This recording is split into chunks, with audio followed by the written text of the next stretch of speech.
When I was 6 years old, my father, a colonel in the Marine Corps, took me to an unusual place to spend my Christmas Day, the New England Shelter for Homeless Veterans.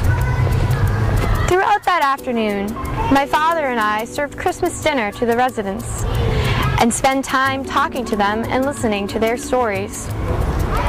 I've returned to that shelter every year since, because I walked away from that first experience with not only a new appreciation for America's veterans, but also a number of questions that continued to follow me for years after.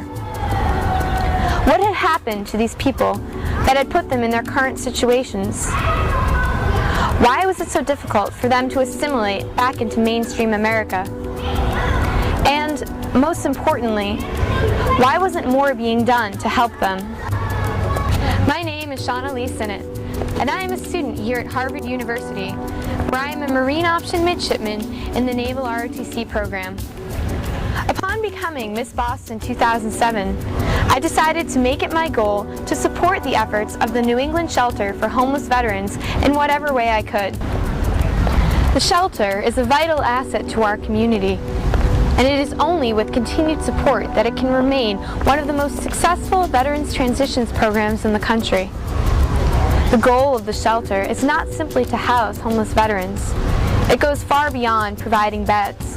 Providing treatment and counseling for those overcoming addiction, trauma, and mental illness remains one of the shelter's foremost missions.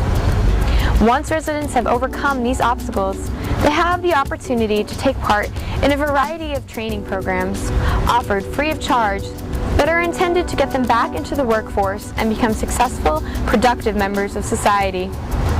A resident's pledge of sobriety, nonviolence, and a commitment to work for personal change remains a requirement, and all are held to the highest standards while taking part in the services offered by the shelter.